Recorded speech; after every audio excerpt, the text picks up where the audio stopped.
Hey, this is Tuxedo Mark, and welcome to another episode of VLOGTRON, a Voltron vlog. I'm reviewing episode 23, It Takes Real Lions. Yeah, I'm not sure what's up with that episode title, but anyway. Before I get into that, I want to address the final scene of the previous episode, just because I forgot to talk about it, but Alora's doing her royal wave on the balcony in front of the cheering crowd of people, I guess to celebrate finding the cure. And then she gives Lance a kiss on the cheek to thank him for bringing the cure, and then Pidge wants a kiss, so she has the mice kiss him and he's unaware of it. So, yeah. Alright, so in this episode, They do like training simulation, then they go to the lake to just relax and swim.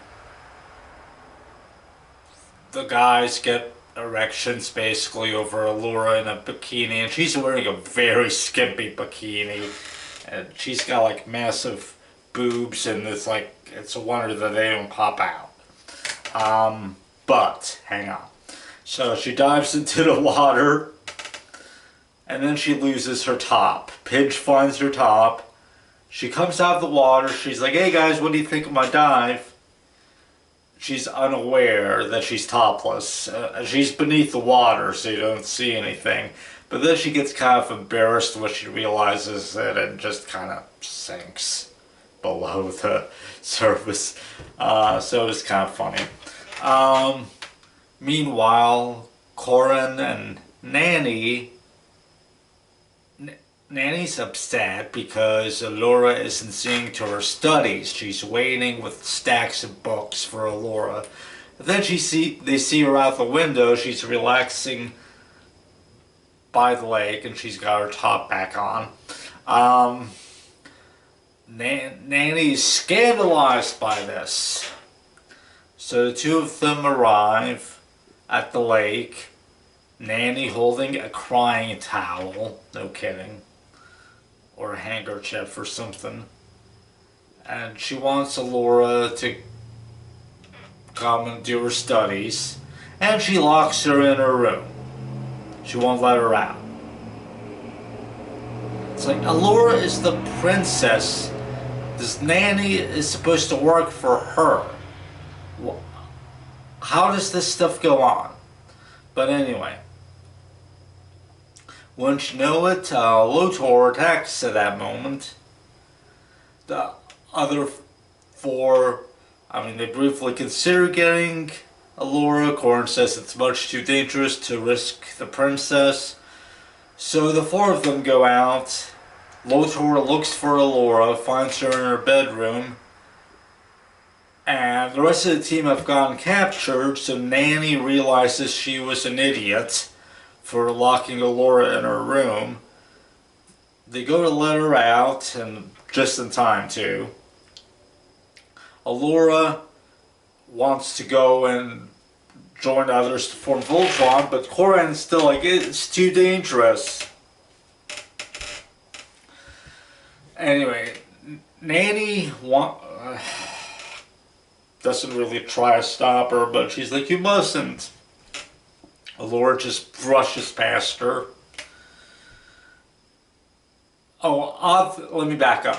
While they're hanging out and relaxing earlier in the episode, or no, I think even before that, when they're done with their training, someone, it might have been Keith or Lance, tells Alora, I think you'll make it. Make what? They're acting like they're unsure that she's going to be a team member when this issue had been settled many episodes ago. They officially welcomed her to the team. But anyway. So, they form Voltron. Alora frees them from whatever holds that the Robies has on them. They form Voltron.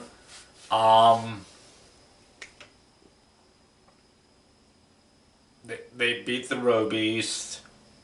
And then Allura says, like, does that mean I'm on the team? And they're like, you sure are, princess. It's like, what? Now, this might tie in some doubts that Allura has during the voiceover earlier when she's locked in her room studying.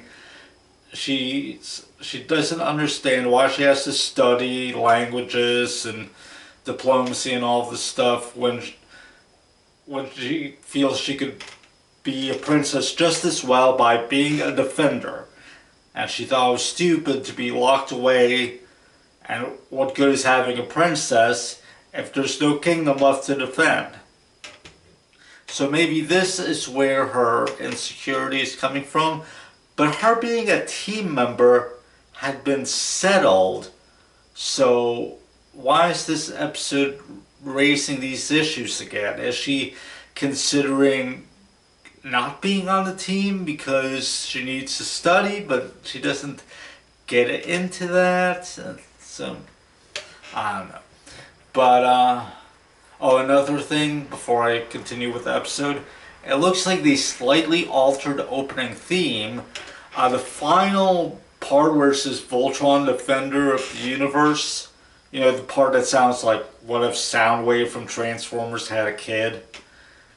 You know, Voltron, Defender of the Universe. It sounds like that part was re-recorded as of this episode. And it sounds like they corrected an error, because up until this point it sounded like the voice was saying Voltron Defenders of the Universe. But now it's singular, so yay. So they fixed that, but they still keep what's his name in Sven in the opening theme, and they don't include Allura. It's like that is so sexist. But anyway,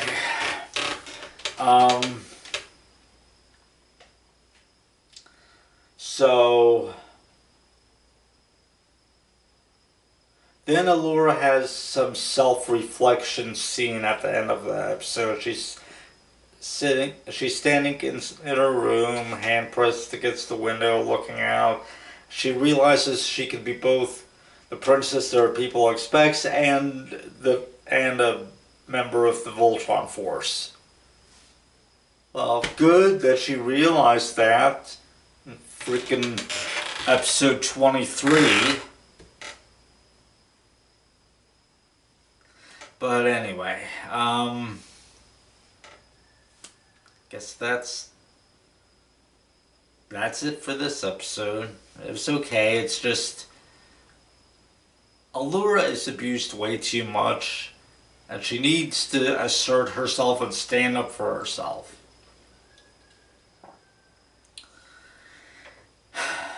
Anyway, that's it. Thanks for watching.